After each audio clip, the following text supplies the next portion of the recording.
पुराने कोरिया के पन्ना जैसे पहाड़ों के आंचल में बसे एक छोटे, धूप से रोशन गांव में एक दयालु लकड़हारा रहता था, जिसका नाम था मिंजुन। हालांकि उसकी कुटिया साधारण थी और भोजन अक्सर कम पड़ता था, फिर भी मिंजुन का मन पहाड़ के झरने की तरह उज्जवल और निर्मल था। हर रोज वह अपनी प्यारी पत्नी सोरा को अलविदा कहता और फुसफुसाते जंगल में चला जाता, हलचल भरे बाजार में बेचने के लिए लकड़ी ढूंढने। उसका ईमानदारी का परिश्रम ही उसकी एकमात्र संपत्ति थी। ऊंचे, प्राचीन चीड़ और घुमावदार बलूत के पेड़ों के बीच मिंजुन शांत समर्पण से काम करता था। उसकी कुल्हाड़ी की लयबद्ध चाल शांतिपूर्ण खामोशी में गूंजती थी। हर बार उसके अटूट दृढ़ संकल्प का प्रमाण था। वो पहाड़ का एक हिस्सा था, उसकी शांत शक्ति का सम्मान करता था। केवल उतना ही लेता था जितनी उसे जरूरत थी, और अपने पीछे जंगल को अक्षुण्ण छोड़ जाता था। जैसे ही सूरज ढलने लगा, आसमान को नारंगी और बैंगनी रंगों से रंगते हुए, अचानक बिना किसी चेतावनी के एक भयंकर तूफान आ गया। काले बादलों ने तेजी से रोशनी को निगल लिया और एक सर्द हवा पेड़ों के बीच से चिल्लाती हुई गुजरी, उन्हें सताए हुए आत्माओं की तरह झुलाती हुई।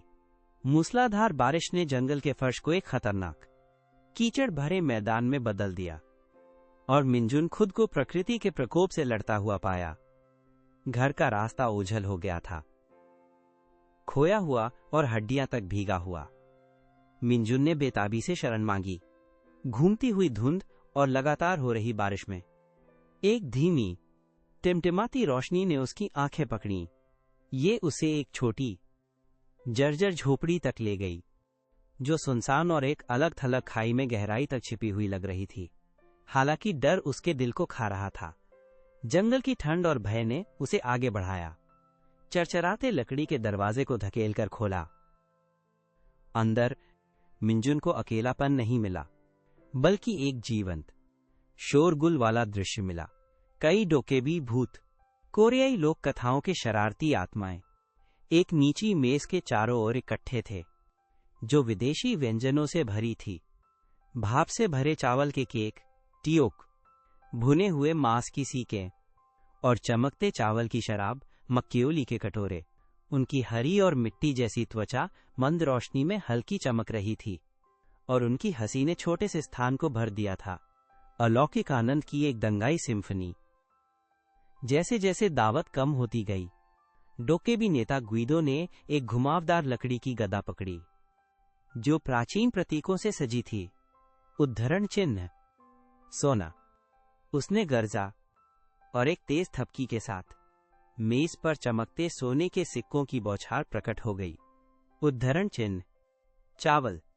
उसने आदेश दिया, और मोटे दाने तुरंत एक प्रतीक्षा कर रहे कटोरे में भर गए। मिंजुन ने सांस रुके हुए आश्चर्य से देखा।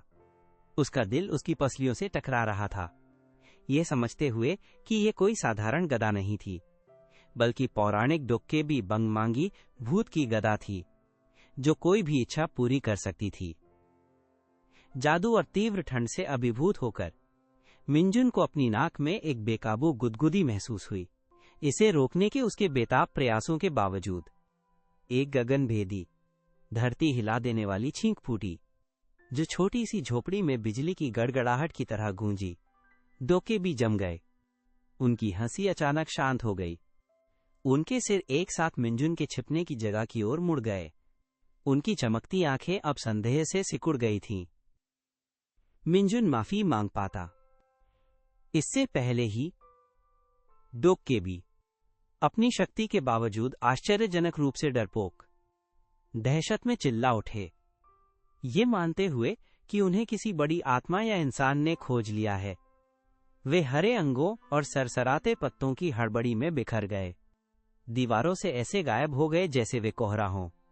अपनी जल्दबाजी में गुइदो ने गलती से अपनी कीमती डोकेबी बंगमांगी गिरा दी, जो मिंजुन के पैरों के पास एक हल्की धमक के साथ गिरी। कांपते हाथों से मिंजुन ने सावधानी से गदा उठाई। ये गर्म और चिकनी महसूस हुई, एक सूक्ष्म ऊर्जा के साथ गुनगुना रही थी, डोकेबी के मंत्र को याद करते हुए। उसने फुसफुसाया। उद्धरण चिन्ह है। चावल, मुझे चावल चाहिए। उसके आश्चर्य के लिए गदा चमक उठी और सुगंधित भाप से भरे सफेद चावल का एक ढेर तुरंत उसके सामने प्रकट हो गया। उसकी आंखों में आंसू भर आए, केवल भूख से ही नहीं, बल्कि इस एहसास से कि उसका और सोरा का भाग्य अंततः बदल सकता है। तूफान थमते ही मिंजुन घर भागा। डोकेबी बंगमांगी को उसने अपनी जेओगोरी के नीचे सुरक्षित छिपा रखा था। सोरा, चिंता से बीमार, ने उसे गले लगाकर स्वागत किया। उसकी राहत साफ झलक रही थी।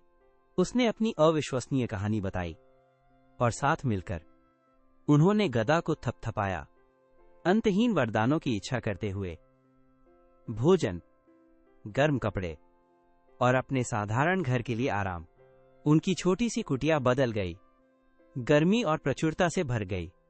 फिर भी उनके दिल हमेशा की तरह विनम्र रहे। सच्ची दयालुता, हालांकि धन का संचय करने में नहीं, बल्कि उसे साझा करने में है। मिंजुन और सोरा अपने संघर्ष के दिनों को याद करते हुए अपनी नवप्राप्त समृद्धि को अपने संघर्षरत पड़ोसियों के साथ उदारतापूर्वक साझा किया। उन्होंने टूटते घरों की मरम्मत के लिए धन दिया, बुजुर्गों के लिए गर्म कपड़े उपलब्ध कराए और सुनिश्चित किया कि कोई भी बच्चा भूखा न सोए। उनकी साधारण कुटिया गांव में आशा और उदारता का प्रतीक बन गई, जिससे उन्हें सबका गहरा सम्मान और प्रेम मिला। लेकिन सभी आंखें प्रशंसा के साथ नहीं देख रही थीं। सेओगजिन, एक धनी लेकिन कुख्यात रूप से लालची पड़ोसी, ने मिंजुन के अचानक उत्थान को बढ़ते संदेह और ईर्ष्या के साथ देखा। एक गरीब लकड़हारा, जिसके पास न जमीन थी और न ही धन, अचानक इतने आराम से कैसे रह सकता था और इतनी उदारता से दान कैसे दे सकता था? सेओगजिन की छोटी आंखें सिकुड़ गईं। उसका मन एक ही लोभी विचार से ग्रस्त था। उसे मिंजुन का रहस्य खोजना चाहिए और उसे अपने लिए हड़प लेना चाहिए। अपनी अतृप्त लालच से प्रेरित होकर सेओगजिन ने गुप्त रूप से मिंजुन पर नजर रखना शुरू कर दिया। एक परछाई की तरह उसका पीछा करता रहा। एक मनहूस दिन उसने मिंजुन को पहाड़ों में गायब होते देखा। थोड़ी देर बाद वो तरोताजा होकर लौटा। उसकी छिपी हुई गदा उसके कपड़ों के नीचे एक हल्का उभार पैदा कर रही थी। सेओगजिन ने रात होने तक इंतजार किया, फिर चुपके से मिंजुन की कुटिया की ओर सरका। खिड़की की दरार से झांकते हुए देखा जैसे मिंजुन अनजान सावधानी से डोकेबी बंगमांगी को थपथपा रहा था, जिससे एक नई गांव परियोजना के लिए चमकते चांदी के सिक्कों का एक झरना निकल रहा था। जादुई गदा के इस दृश्य ने सेओगजिन को तीव्र लालसा से भर दिया। उसे सिर्फ एक नहीं चाहिए थी, उसे एक बेहतर गदा चाहिए थी। उसने तर्क दिया कि अगर मिंजुन, एक साधारण लकड़हारा, ऐसा खजाना ढूंढ सकता है, तो निश्चित रूप से वो, अधिक साधनों और बुद्धि वाला व्यक्ति, एक और भी शक्तिशाली डोकेबी गदा प्राप्त कर सकता है। वो मिंजुन के कदमों को दोहराएगा, लेकिन और भी अधिक दुस्साहस के साथ अपने लिए एक अद्वितीय भाग्य सुनिश्चित करेगा। अगले ही दिन सेओगजिन पहाड़ों में चला गया, लकड़ी काटने की यात्रा का बहाना करते हुए। उसने जानबूझकर तूफान से बह गई झोपड़ी को ढूंढा। हालांकि सूरज तेजी से चमक रहा था, वह उसी कोने में बैठ गया जहां मिंजुन बैठा था। हालांकि सूक्ष्मता पर कम ध्यान देते हुए डोकेबी के प्रकट होने का बेसब्री से इंतजार कर रहा था। उसका दिल डर से नहीं, बल्कि लोभी उत्तेजना से धड़क रहा था, अपनी इच्छाओं को मिंजुन की तुलना में कहीं अधिक भव्य कल्पना करते हुए। जैसे ही गोधूली गहराया, डोकेबी के उल्लास की परिचित आवाजों से झोपड़ी भर गई। ग्विदो और उसके साथियों ने अपनी खोई हुई गदा के लिए लौटते हुए घुसपैठिए को तुरंत देखा। उन्हें छोड़ी गई डोकेबी बंगमांगी मिली और फिर सेओगजिन के खराब तरीके से छिपे हुए रूप पर एक नजर ने मानव उपस्थिति का खुलासा किया। नेता के धधकते लाल बाल गुस्से से भड़क रहे थे। उनकी कीमती गदा एक इंसान की वजह से खो गई थी और अब एक और इंसान वहां छिपा हुआ था, स्पष्ट रूप से साजिश रच रहा था। उद्धरण चिन्ह। ग्विदो गर्जा, डोकेबी बंगमांगी को झपटते हुए उद्धरण चिन्ह। तो एक और लालची इंसान हमारे जादू की तलाश में है, तुम्हारी इच्छा पूरी होगी। इसके साथ उसने गदा को जोर जोर से थपथपाना शुरू कर दिया। सोने के लिए नहीं, बल्कि छोटी भिनभिनाती मधुमक्खियों, चिपचिपी चावल की गोंद और बिछुआ का एक अंतहीन हमला उत्पन्न करने के लिए। ये सब सेओक्जिन के चारों ओर प्रकट हो रहे थे, जो चीख रहा था और हाथ पैर मार रहा था।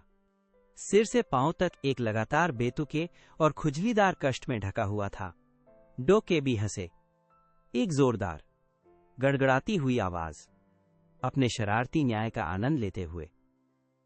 डोकेबी ने भोर तक उसे सताना जारी रखा, ये सुनिश्चित करते हुए कि सेओक्जिन ने अपना सबक अच्छी तरह सीख लिया है। थका हुआ और अपमानित, लेकिन चमत्कारी रूप से अक्षत, वह झोपड़ी से लड़खड़ाकर बाहर निकला जैसे ही डोकेबी अपनी गदा के साथ गायब हो गए। उनकी हंसी उसके पीछे गूंज रही थी।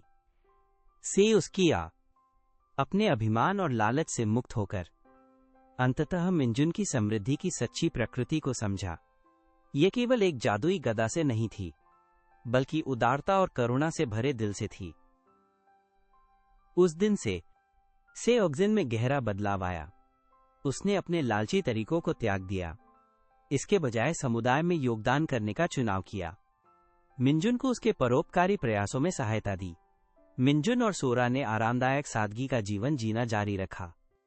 उनकी जादुई गदा एक प्रिय रहस्य थी। उसकी सच्ची शक्ति उसमें बुलाए गए सोने में नहीं, बल्कि उस भलाई में थी जिसे उसने संभव बनाया। उनकी कहानी एक शांत किंवदंती बन गई। ग्रामीणों के बीच फुसफुसाई जाती थी कि सच्चा धन एक खुले दिल से आता है। और इस प्रकार डोकेबी की गदा की कहानी हमें याद दिलाती है कि जबकि भाग्य हमें आशीर्वाद दे सकता है, ये हमारा चरित्र है जो वास्तव में हमारे धन को परिभाषित करता है। मिंजुन की दयालुता ने एक जादुई कलाकृति को असीम भलाई के उपकरण में बदल दिया, जबकि सेओक्जिन के लालच ने केवल हास्यास्पद दुर्भाग्य लाया। हम सभी मिंजुन जैसा बनने का प्रयास करें, ये याद रखते हुए कि सच्ची खुशी उसमें नहीं है जो हम प्राप्त करते हैं, बल्कि उस प्रेम और उदारता में है जिसे हम दुनिया के साथ साझा करते हैं।